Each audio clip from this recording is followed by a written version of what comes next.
first, a man has been charged over an alleged plot to kidnap and murder the TV presenter Holly Willoughby. 36-year-old Gavin Plumb appeared at Chelmsford Magistrates Court today after being arrested on Wednesday in what officers described as an extremely fast-paced, ongoing investigation.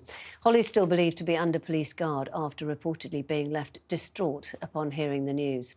She was forced to pull out of hosting This Morning yesterday, was replaced at the last minute by fellow presenter Alison Hammond.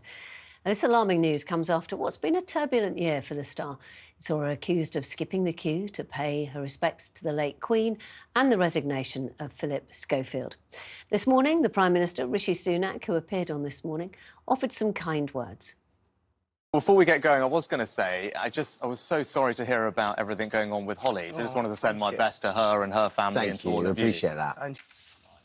Well, this goes to show how being in the limelight can lead to security issues for celebrities. Actually, security issues does not do it justice, does it? I mean, this is scary. This is scary stuff. This is the kind of the stuff that robs you of sleep. And it's not, obviously, it's hideous for Holly, but also for her family and her extended family and everybody else. And it's, unfortunately, this is yet another bad side of the social media that we so joyfully embraced, actually not that many years ago, when it was kind of exciting. You could follow these people who you kind of looked up to, and all of a sudden you had instead of having to send a letter to their agent or their PA or whatever else, you know, that would have taken ages. And now there's a shortcut. There's a shortcut that goes, I can speak to that person. I can say the most abusive things to that person. And also, that person, because of the way that life has changed, now find it really easy to discover where you live. And I think all of those things feed into this terrifying terrifying situations for celebrities. Tessa, you wanted to say something? Well, it's interesting because we also heard this week about the conviction for 9 years of a man with a crossbow who has been done for treason, attempting to take the life of the late Queen. And it reminded me, that pitched me right back to the Victorian period when 7 attempts were made on Queen Victoria's life. Back then, for the vast majority in an unconnected world, really the Queen was one of the very few public figureheads who was recognisable, and you might indeed know her route coming back from St Paul's Cathedral or leaving Buckingham Palace.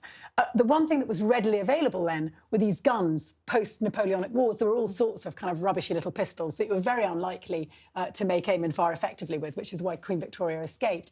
And now you've got the almost complete reversal, where it's extremely hard to get your hands on a gun. But actually, in terms of access and public figures, there's a grotesque abundance, if you like, of both the public figures and their creation and the way we push them up and bring them down, but also it's almost like having a hand on a joystick, the way we, you know, sabotage them, these keyboard warriors. You know, they're expected to be okay with the abuse and with people trying to intrude in their personal lives because of social media. You know, when you become a well-known public figure, the first thing you say is, oh, actually, you know, I expect the kind of backlash I get if I say something that someone doesn't like on Twitter or online. And actually, that's really depressing. The fact that we've normalised such sick behaviour. This is a mental health issue because this person is clearly very disturbed. But I just feel, and nobody really says, I feel sorry for celebrities because they're all rich and famous. What do they have to worry about? But actually, we've seen so many celebrities being taken down by the fact that they're just expected to be okay with abuse, or the fact that they don't really, they're not allowed to complain because, you know, why would a rich person have a sad life? I agree with you. I think you make a really powerful point about not only that accessibility and the fact that you've just got to take it,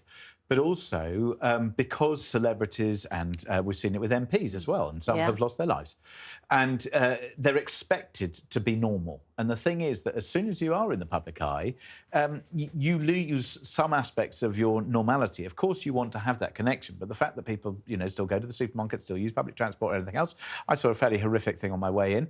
Somebody who I did recognise as a well-known economist, clearly somebody took offence to them, was at the other end of the tube carriage and just spat at him and then walked off the tube because he said, I know who you are, spat at him, walked out.